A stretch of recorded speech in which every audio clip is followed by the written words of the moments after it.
महंगाई, करप्शन और सियासी खेल, जुल्म और बर्बरियत का दौर दौरा।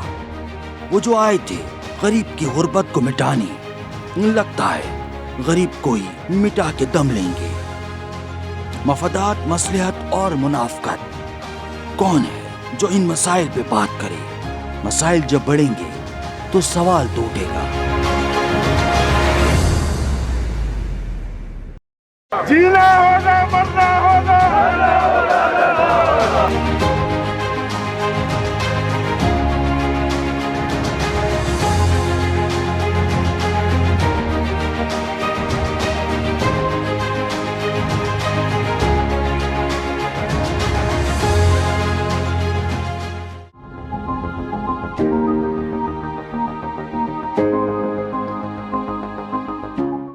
देखिए, रोज़गार बचाओ जो तहरीक हमारी स्टार्ट हुई थी, तो वो हमारे कुछ ताजिर हैं आपस में, हमारे ट्रेडर्स के ग्रुप बने हुए, तो वहाँ ट्रेडर्स के ग्रुप में कुछ ताजिर जो है आपस में बात कर रहे थे, तो वहाँ पे ये हमारी तहरीक स्टार्ट हुई। पहली मीटिंग हुई, उसके बाद जिद्दोजहद हुई, फिर हमारी दूसरी मीटिंग हुई। वहाँ से फिर हमारा ये अनाउंस हुआ कि हम बोल्डन मार्केट पे पहला एहतजाज करेंगे, जो कि हमारा एक कामयाब एहतजाज हुआ। इसके बाद जो है आप देख सकते हैं कि हमें प्राइम मिनिस्टर साहब ने बुला लिया पहले एहतजाज के बाद। दूसरा एहतजाज हमारा हुआ जो कि सदर में रीगल पे हुआ। उसके बाद जो है आप देख सकते हैं कि ताजरों को आर्मी चीफ साहब ने बुला लिया, और इसका फ़र्क देखें आप क्या पड़ा। डॉलर आज आपका कहाँ आ गया, आपकी चीनी कहाँ आ गई। अच्छा, हमारी जो तहरीक स्टार्ट हुई थी वो बेसिकली महंगाई के ऊपर थी। हमारे जो बिजली के ऊपर रेट्स है, बिजली के ऊपर वाज़ेह फ़र्क इस महीने आपके सामने सबके लिए आया है। आप देख सकते हैं कितना रिलीफ मिला है टैक्सों के ऊपर। जो 70 रुपये की एवरेज पे यूनिट आ गया था वो 56 रुपये की एवरेज पे यूनिट आ गया है। इसके अलावा आपकी चीनी के रेट देखें, आटे के रेट देखें, सब पे माफियाज काम कर रहा था, मुर्गी पे माफियाज काम कर रहा था, तो वो चीज़ें भी नीचे आई हैं। अब रह गई कुछ चीज़ें, तो हमारी तहरीक की स्टार्ट है, जारी है, और इंशाल्लाह ताला ये जारी रहेगी आखिरी तक। आप देख सकते हैं अब हम इंशाल्लाह इस पे दूध पे हाईलाइट्स कर रहे हैं हमारी तहरीक को। दूध हो गया, दूसरी चीज़ें हो गई, और इंशाल्लाह जिस तरीके से हमारा चल रहा है सिस्टम, तो हमें उम्मीद है पूरी कि हम इंशाल्लाह ताला इसको अचीव कर सकते हैं और काफ़ी चीज़ें बेहतर हो सकती हैं।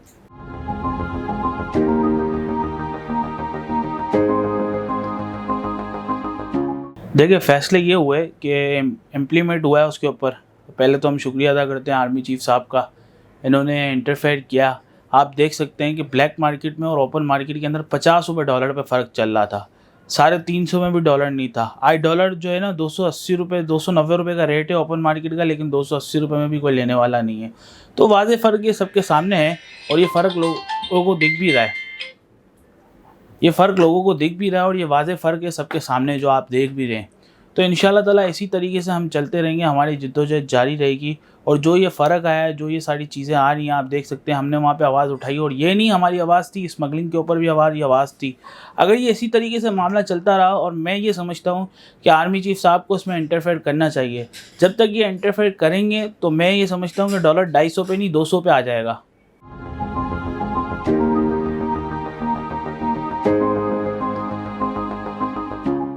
देखिए, लोड शेडिंग अल्हम्दुलिल्लाह हमारे एरिया के अंदर नहीं है, 3 साल हुए हैं। मैं लोड शेडिंग में देखिए ताली बजती है 2 हाथों से। मैं अगर पॉजिटिव नेगेटिव ही बातें करूँगा तो वो गलत हो जाएगी ना। ताली 2 हाथों से बजती है। जिन इलाकों के अंदर चोरी है उन इलाकों के अंदर लोड शेडिंग हो रही है। जिन इलाकों के अंदर चोरी नहीं है, बिल पैड हो रहे हैं, वहाँ पे लोड शेडिंग नहीं हो रही। और ये के इलेक्ट्रिक की SOPs भी है। अच्छा, हमारे साथ यहाँ पे हमारे भी एरिया के अंदर 20 साल से लोड शेडिंग थी। जब हम यहाँ पर आए 3 साल पहले, हमने IBC 1 के रज़ा हुसैन जनरल मैनेजर, उनके साथ मिलकर यहाँ काम करवाया, तो यहाँ पे पूरा एरिया आज हमारा जो है लोड शेड फ्री है अल्हम्दुलिल्लाह। तो इसी तरीके से हम लोगों को वर्किंग करने की ज़रूरत है, वो अपने अपने इलाकों के अंदर वर्किंग करें, GM के साथ मिलें, वो भी ताउन करने के लिए तैयार हैं। कुछ हमें भी ताउन करना पड़ेगा, और बिल पैड करवाने पड़ेंगे जो आपके एरिया के अंदर नहीं है, तो आपकी लोड शेड फ्री हो सकती है। और दूसरी बात रही ये कि हमने नेपड़ा के पास भी हमने एहतजाज किया था। उसके बाद आपके सामने वाज़ेह फ़र्क बिल के ऊपर भी आ गया कि टैक्स की कमी हो गई, जैसे कि मैंने आपको पहले ही बताया 56 रुपये टैक्स हो गया। अब के इलेक्ट्रिक का देखें माहौल ये है कि के इलेक्ट्रिक को लाइसेंस दिया जा रहा है। अब कई बाज़ इलाके ऐसे हैं जहाँ पे चोरी हो रही है, तो वहाँ पे के इलेक्ट्रिक के लोग मुलविस हैं। वो खुद वहाँ पे जाके आपके सामने चोरी करते हैं और सारी चीज़ें करते हैं। उसकी वजह ये होती है कि आप जब किसी को कुंडा लगाएंगे तो वो के इलेक्ट्रिक की गाड़ी आती है बेसिकली कुंडा लगाने के लिए। तो इस पे के इलेक्ट्रिक को थोड़ा सा खुद भी देखना चाहिए, समझना चाहिए। उनकी एक अच्छी वर्किंग नहीं है, इसके खिलाफ हम जो है ना वो आवाज़ उठा रहे हैं। और ऐसा नहीं है कि क्या इलेक्ट्रिक के अंदर जो है वो पूरी कराची खुश हो। हमारा एक अपना मौक़िफ़ है, लेकिन कराची में बाज़ इलाके ऐसे हैं जो लोग उनसे खुश नहीं हैं। आप देख सकते हैं आए दिन लोड ब्लॉक होना, एहतजाज करना लोगों का आए दिन। तो ये हमारी हुकूमत को चाहिए कि इस बारे में सोचे और दूसरी कंपनियाँ उसको मौका देंगी ना। देखिए, जब दूसरी कंपनियाँ आ जाती हैं तो यहाँ पे कंपटीशन बढ़ जाता है। जब कंपटीशन बढ़ता है तो ज़ाहिर सी बात है फिर वो आपको बिजली भी सस्ती मिलना चालू हो जाती है। के इलेक्ट्रिक ने अपना जो मेगा पावर 18,000 मेगा पावर था, जो आई थिंक मुझे याद है, तो उन्होंने अभी तक वही करके रखा है, ना कुछ बढ़ाया है ना कुछ बढ़ाने की तरफ जा रही है।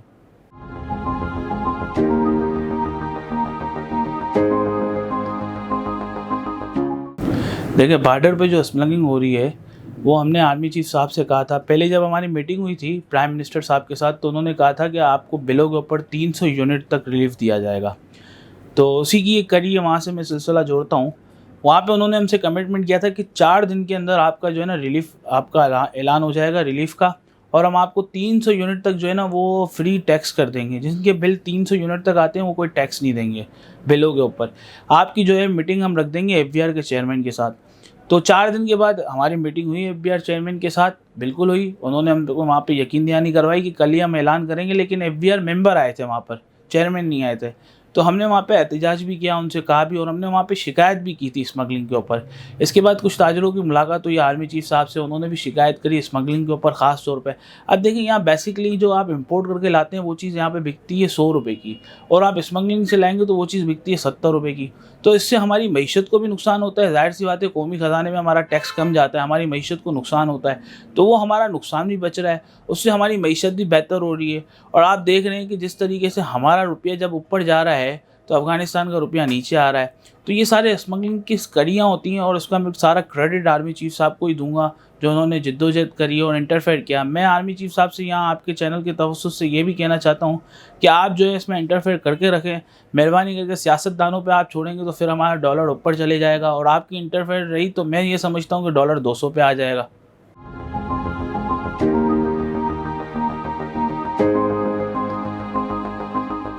देखिए, मैं आपको एक बात, स्टेट बैंक की वाज़ेह पॉलिसी ये रही थी कि इन्होंने बैंकों को खुद मुख्तियार कर दिया था।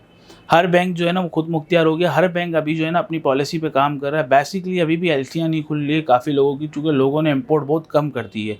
इंपोर्ट बिल्कुल 30% हो गई है, ना होने के बराबर ही हो रही है। आप देख सकते हैं कि इस वक्त हमारे मुल्क के अंदर काफ़ी परेशानी है, काफ़ी चीज़ें ऐसी हैं जो अवेलेबल नहीं है। अच्छा, स्टेट बैंक ने बैंकों को खुद मुख्तियार कर दिया। इससे बैंकों का ये हो गया कि बैंक अब जो है ब्लैकमेल करने लगे हैं अपने कस्टमर्स को। उसमें जो है अलग अलग इनकी पॉलिसियाँ होती हैं, आप पॉलिसियाँ ले लो, या आप जीटी खुलवाने के लिए जो है फ़ंड्स रखो बैंकों में। अब उनकी अलग अलग कैटेगरियाँ होती हैं, अलग अलग जो है वो अपने आपसे वो कर रहे होते हैं, आपसे फरमाइशें कर रहे होते हैं कि आप जो है 20 मिलियन रखो, आप बैंक अकाउंट में जो है वो 40 मिलियन रखो। तो उसके ऊपर ताजिर बड़ा परेशान है। तो मैं ये आपके चैनल के तवज्जुह से, हमारी स्टेट बैंक से बात भी हुई थी पहले भी, कराची चैम्बर ऑफ कॉमर्स से भी हमारी बात हुई है। तो ये मामला थोड़ा सा आजकल दब गया है। उसकी वजह ये है कि ज़ाहिर सी बात है, इंपोर्ट जो करते हैं वो बड़े लोग करते हैं। तो जो 30% हो रही है तो वो बड़े लोग ही कर सकते हैं, छोटे लोग नहीं कर सकते। छोटे लोग काफ़ी परेशान हैं। तो मैं आपके चैनल के तवज्जुह से यही कहूँगा कि छोटे लोगों को भी थोड़ा सा रिलीफ दिया जाए। जिनके $8,000 $10,000 होते हैं उनको कम से कम ये रिलीफ, उनकी एलसीयाँ खुल जानी चाहिए। या उनको जो है उनके आईफोन होते हैं, आप उनसे बैठ के बात करें, जो स्टेक होल्डर्स हैं उनसे बैठ के बात करें, उनकी कम से कम $10,000 तक की तो आप एलसीयाँ खोलें।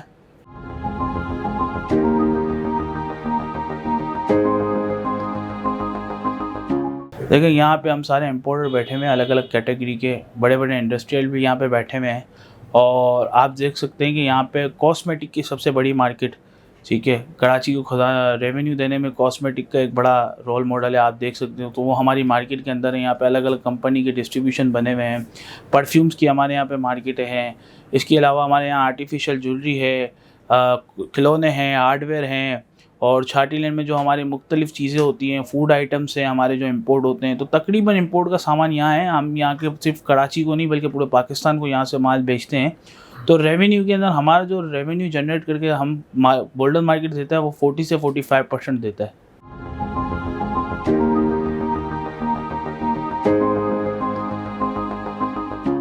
देखिए, हाफिज़ नईमुर रहमान साहब नो डाउट इस वक्त एक मकबूल तरीन इंसान बन चुके हैं कराची के लिए, और हमें इन्होंने बुलाया था।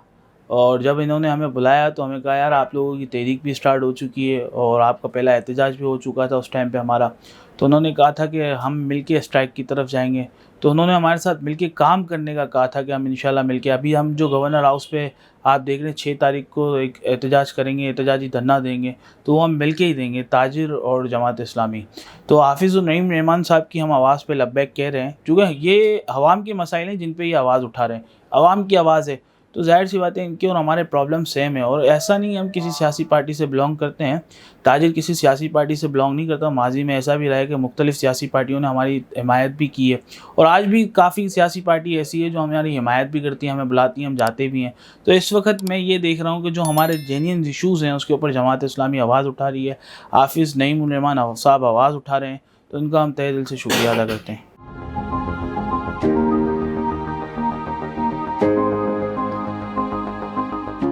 देखिए, मैं आपको सिटी गवर्नमेंट के हमारे मेयर कराची भी मुर्तज़ा अवाब साहब आए। तो जब मुर्तज़ा अवाब साहब एडमिनिस्ट्रेटर थे तो नो डाउट बड़ा अच्छा काम हो रहा था, और वो काम कर रहे थे, वो नहीं बोल रहे थे, उनका काम बोल रहा था।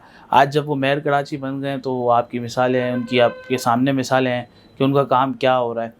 और रही बात देखें ये कि हमारे मसाइल के ऊपर कोई ऐसी उन्होंने जो है एक टीम नहीं तश्कील दी गई। मैं आपके चैनल के तवज्जुह से यही उनसे कहूँगा कि आप एक ऐसी टीम तश्कील दे दें जो ताजरों के मसाइल सुने।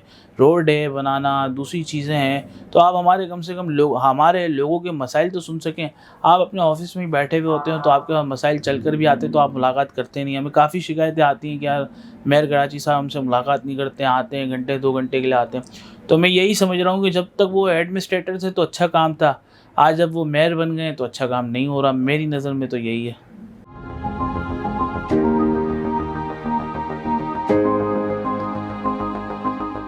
देखिए, मैं आवाम को एक ही पैगाम देना चाहता हूँ कि हमारे जो इदारे हैं उनके साथ ताउन करें। बेसिकली हमारी पाक फ़ौज इस टाइम पे एक अच्छा काम कर रही है, एक इनिशिएटिव स्टेप उठाया है, तो हम अपने पाक फ़ौज के साथ शाना बशाना खड़े रहें। मैं वॉइस ऑफ कनाडा का शुक्रिया अदा करता हूँ जो यहाँ पर आए और हमारे साथ इन्होंने हमारे ख़यालात सुने, हमारे दुख सुने, हमारे जो मसाइल थे वो इन्होंने हमारी सुने और लोगों तक हमारी रसाई कर रहे हैं ये। तो मैं इनका शुक्रिया अदा करता हूँ वॉइस ऑफ कनाडा का, उर्दू का, और आपका और आपकी पूरी टीम का, आपके एंकर का, सबका शुक्रिया अदा करता हूँ कि आप यहाँ पर आए हैं। और मैं लोगों से एक ही चीज़ की अपील करूँगा कि हमारे जितने भी इदारे हैं उनके साथ ताउन करें।